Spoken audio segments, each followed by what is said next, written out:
মিয়ানমারের অভ্যন্তরীণ সংঘর্ষের জেরে বাংলাদেশে পালিয়ে আসা ১৩৪ বিজিপি ও সেনা সদস্যদের আজ দেশে ফিরিয়ে নেওয়া হচ্ছে।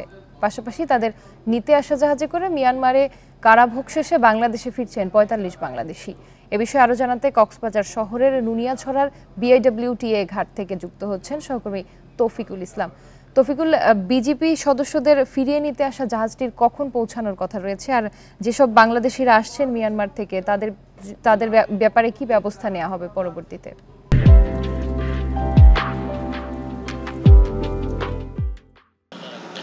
হ্যাঁ, মিয়ানমারের যে আভ্যন্তরীণ সংঘর্ষ চলাকালে সে দেশের ১৩৪ জন বিজিপি এবং সে দেশের সেনাবাহিনীর সদস্যরা পালিয়ে এসেছিলেন, তাদেরকে মূলত আজকে ফিরিয়ে নেওয়া হবে এবং বিনিময়ে ৪৫ জন বাংলাদেশিকে মিয়ানমার থেকে ফিরিয়ে আনছে সরকার। এখনো পর্যন্ত সে আনুষ্ঠানিকতা শুরু হয়নি। আমরা একটু দেখতে পাচ্ছেন, আপনারা ইতিমধ্যে বিভিন্ন পর্যায়ের কর্মকর্তারা এখানে আসতে শুরু করেছেন।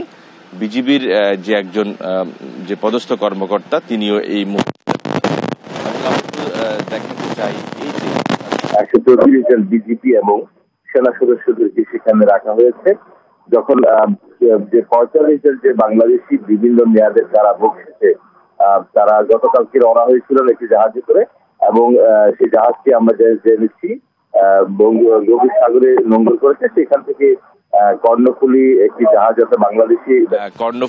একটি জাহাজতে বাংলাদেশি বেসরকারি মালিকানাধীন একটি জাহাজে করে তাদেরকে বিআইডব্লিউটিএ ঘাটে আনা হবে এবং সেই জাহাজে করে মূলত ১৩৪ যে বিজিপি এবং সেনাবাহিনীর যে সদস্যরা এখন আছেন এখানে অপেক্ষমান আছেন, তাদেরকে সেই জায়গায় নিয়ে যাওয়া হবে। তো এইটি হচ্ছে মূলত তৃতীয় ধাপের একটি প্রক্রিয়া। এর আগে আমরা দেখেছি এখানে অর্থাৎ ২৫শে এপ্রিল দ্বিতীয় দফায় ২৮৮ জন বিজিপি ও সেনা সদস্যদেরকে ফেরত দিয়েছে এবং সেবার ১৭৩ জন বাংলাদেশি ফেরত এসছে।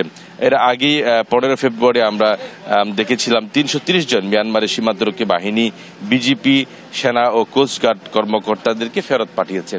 তো মূলত হচ্ছে যে আনুষ্ঠানিকতা শুরু হতে একটু সময় লাগবে। এখনো পর্যন্ত বাংলাদেশিদের মিয়ানমারের যে কারাভোগ শেষে যে সকল বাংলাদেশি আছেন তাদেরকে এখনো বিআইডব্লিউটিএ ঘাটে আনা হয়নি।